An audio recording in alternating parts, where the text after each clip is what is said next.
Acts chapter 12. Peter's miraculous escape from prison. It was about this time that King Herod arrested some who belonged to the church, intending to persecute them.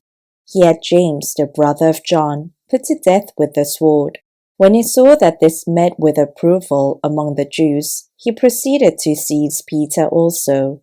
This happened during the festival of unleavened bread. After arresting him, he put him in prison, handing him over to be guarded by 4 squads of 4 soldiers each.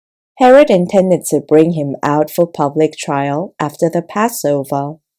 So Peter was kept in prison, but the church was earnestly praying to God for him. The night before Herod was to bring him to trial, Peter was sleeping between 2 soldiers, bound with 2 chains, and sentries stood guard at the entrance. Suddenly an angel of the Lord appeared, and a light shone on the cell. He struck Peter on the side and woke him up. "Quick, get up," he said, and the chains fell off Peter's wrists. Then the angel said to him, "Put on your clothes and sandals," and Peter did so. "Wrap your cloak round you and follow me," the angel told him. Peter followed him out of the prison, but he had no idea that what the angel was doing was really happening. He thought he was seeing a vision. They passed the first and second guards and came to the iron gate leading to the city. It opened for them by itself, and they went through it. When they had walked the length of one street, suddenly the angel left him.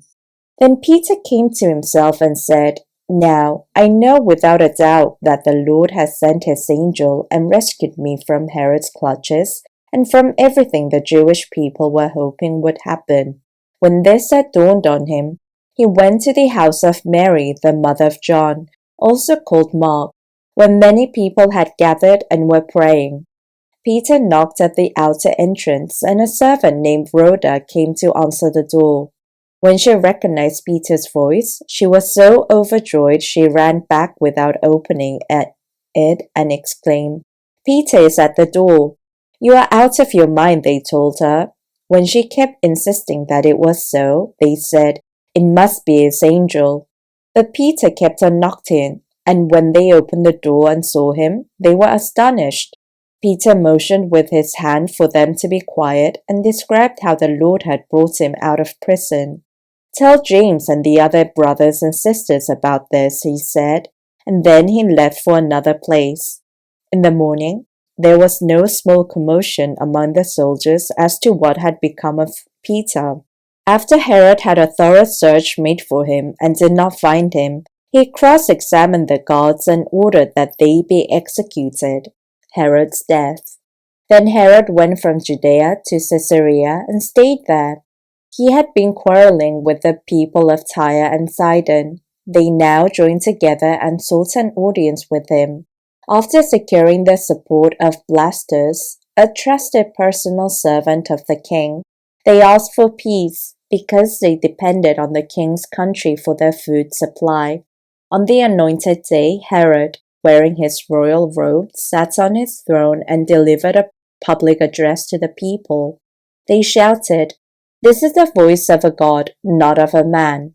Immediately, because Herod did not give praise to God, an angel of the Lord struck him down, and he was eaten by worms and died. But the word of God continued to spread and flourish. Barnabas and Saul sent off. But the word of God continued to spread and flourish. Barnabas and Saul sent off. When Barnabas and Saul had finished their mission, they returned from Jerusalem, taking with them John, also called Mark.